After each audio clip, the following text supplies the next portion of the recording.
Il y a la bonne, il y a la mauvaise manière de réaliser un lancement produit. Celle qui te fera passer des mois à préparer un lancement produit dont les gens se fichent et qui générera 0 revenu, et celle qui te permettra de vendre rapidement un produit 10 fois meilleur que la concurrence. En vrai, c'est pas compliqué, mais pour comprendre, faut remonter dans les années 2000 quand Microsoft, Salesforce et Oracle ont lancé leur premier SaaS.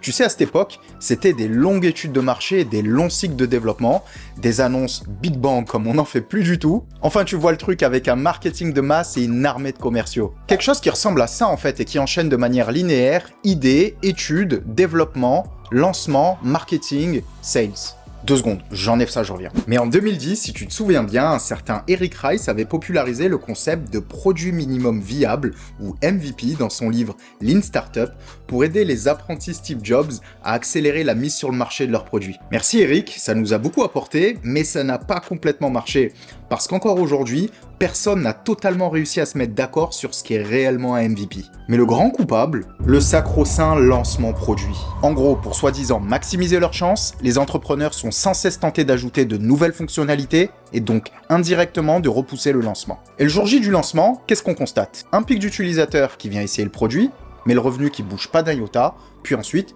plus rien. Et c'est pas surprenant en fait. Mauvais ciblage ou gens juste curieux, produit trop complexe ou tarification inadaptée, pas de témoignage, la liste elle peut être très longue. Et vu que le budget a été cramé entièrement sur le développement et le lancement, c'est le début de la descente aux enfers, comme à peu près 80% des startups qui échouent. Mais depuis 2020, il y a 3 nouvelles tendances sur le marché. Bon, la première, c'est le télétravail en pyjama, mais c'est plutôt des 2 autres que je vais te parler. Il y a d'abord l'approche Build in Public, qui consiste à partager de manière transparente ton aventure, que ça soit tes succès, galères, apprentissages, anecdotes sur les réseaux sociaux, pour attirer des early adopters. C'est par exemple ce que fait Peter Levels, un solopreneur très connu sur Twitter. Et ensuite, il y a l'approche Community First, qui consiste à réunir sur une même plateforme des personnes intéressées par un ensemble de problématiques et de contenus. Et le point commun entre ces 2 approches, c'est qu'elles permettent une stratégie de lancement qu'on dit parallèle. Attends, 2 secondes. C'est mieux. Donc au lieu d'avoir un plan unique linéaire, l'idée c'est de mener à bien 2 plans en même temps. Un plan développement produit et un plan go-to-market. Un plan go-to-market, c'est quoi? C'est un plan qui décrit un positionnement produit et une stratégie de vente claire pour un public précis. Tu dois te demander, mais pourquoi s'attaquer à un plan go-to-market quand on n'a pas encore de produit? Simplement parce que le marché est une réalité complexe et qu'il n'y a pas de vérité absolue sur le produit à réaliser. Plusieurs hypothèses peuvent être vraies et la clé du succès, c'est de trouver le positionnement idéal parmi ces hypothèses. Et pour ça, il te faut des données fiables d'utilisateurs qualifiés pour que tu puisses développer un produit meilleur que la concurrence. Comment ?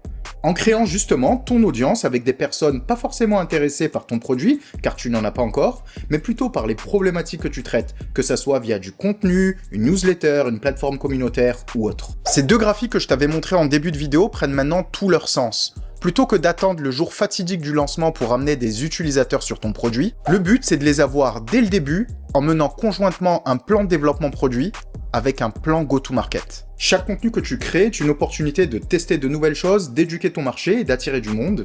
Et si ces personnes sont convaincues, elles parleront de toute manière de ton contenu ou de ton produit, ce qui fera grandir ton audience. Et au fur et à mesure, tu pourras analyser l'utilisation faite de ton produit et introduire une tarification adaptée en fonction de la valeur que tu apportes. Cette manière de lancer des produits, elle marche presque à chaque fois. Et quand elle marche pas, tu le sais en quelques semaines au lieu d'attendre plusieurs mois. Et ça ne concerne pas que les produits tech. Je te donne un exemple complètement différent. Big Will, ingénieur, sportif, créateur de contenu sur Instagram avec près d'1 million d'abonnés, a d'abord commencé à partager sa vie de sportif, puis s'est mis petit à petit à partager des recettes de cuisine et de desserts extrêmement gourmandes, mais plutôt diététiques. Ces recettes ont attiré et inspiré plus d'1 million de personnes sur Instagram, ce qui lui a permis de se forger une vraie communauté de fans. Mais depuis un moment, le petit Big Will, il nourrit son rêve d'ouvrir son propre restaurant. Et après une première tentative réussie de monétiser son audience avec un premier livre, il décide enfin de lancer son plus grand projet cette année, son restaurant de fast-food diète comme il l'appelle. Est-ce qu'il aurait réussi en ouvrant son restaurant directement? Peut-être. Peut-être pas, mais ce qui est sûr, c'est qu'aujourd'hui, sa communauté, elle lui facilite grandement les choses. Comme d'habitude, je t'encourage à tenter ta chance. Merci d'être resté jusqu'au bout. N'oublie pas de liker la vidéo et t'abonner pour faire connaître la chaîne. Si tu souhaites lancer un projet dans la tech, j'ai 7 vidéos sur les micro-SaaS qui pourraient t'intéresser. À plus.